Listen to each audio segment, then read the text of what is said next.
Hello, everybody. My name is Julian Sedgwick. I'm a writer for children and young adults, and I hope also for informed adults too.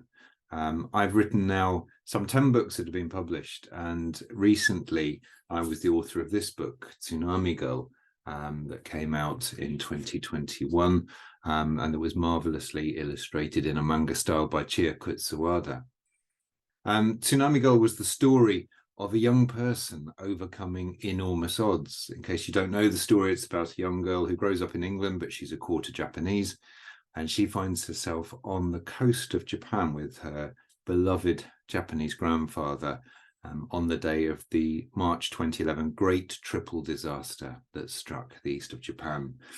That was a huge earthquake, tsunami, and radiation disaster. And what I wanted to explore was how a young and anxious person overcomes something almost beyond imagination. And the way she does it is by using her imagination, by using her creative imagination and storytelling. And as I spent 5 years researching and writing the book, I traveled extensively up and down the coast of Japan. And as I went, I heard extraordinary stories of obviously loss and trauma, but also resilience and hope that inspired me beyond measure. And I also heard a lot of ghost stories. Because an event as big as what happened in Japan in 2011 can't help but affect the way we see the world.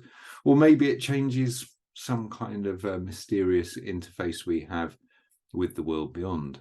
Because up and down that northeast coast of Japan, there were suddenly dozens, in fact, hundreds of ghost stories. And everyone I met either had a ghost story or they knew someone who had seen or felt something weird. And that part of Japan, the northeast, Tohoku, has more than its fair share of ghost stories and yokai stories. And as Chie and I started to think, what could we talk about in a new book? Because we wanted to work together on our new book, we decided we would tackle traditional Japanese ghost stories, modern Japanese ghost stories, personal Japanese ghost stories, and weave them all together around a manga core. Because this book, 100 Tales from the Tokyo Ghost Café, is just that. It is a collection of ghost stories. And like Tsunami Girl, it's a balance of prose and manga. The heart of the book tells the story of a young boy called Akira. And he has found himself hundreds of kilometers from home, bewildered in the heart of modern Tokyo. The conceit of the book is that a manga version of me and a manga version of Chie find him in a strange cafe in the middle of Tokyo. We're trusted with trying to take Akira home. And the idea of the book is that I'm there to collect ghost stories, much like I was in real life. And Chie, manga Chie, Julian, manga Julian, and Akira set off north. What Julian isn't aware of in the book is that he has started to venture across the threshold between this world and the next. And interwoven with that manga heart story are 17 short stories that I've written in prose, and they interlink with each other and with the manga.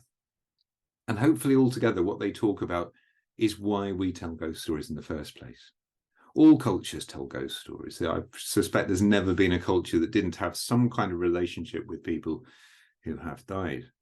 And I'm not really interested so much in horror stories. What I'm interested in is what our interaction with ghosts tells us about our feelings about this world and the other world.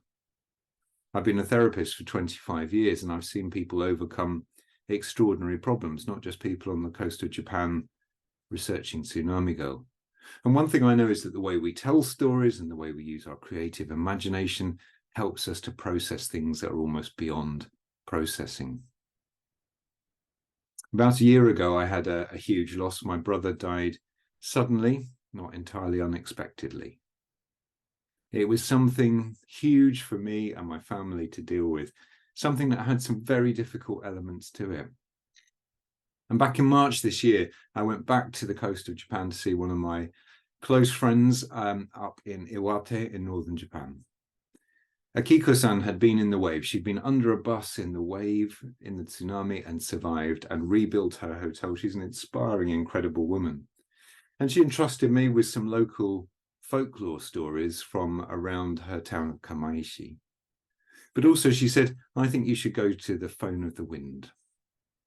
I told her about my loss, and I'd heard of the Phone of the Wind. It's a strange phone box where people go to make phone calls to people who are no longer around.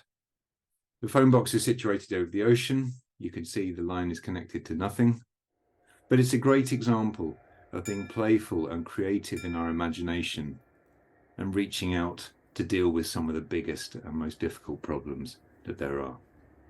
So I stepped into the phone box, into that little bit of stillness, and I dialed the number, the childhood phone number that my brother and I have hidden in all of our novels. And I used my creative imagination. And that's what 100 Tales from the Tokyo Ghost Café is about. Ghost stories, some of which I hope are funny, some of which I hope are a little bit spooky, but most of all which I hope help us to think about some of the big questions of life and death.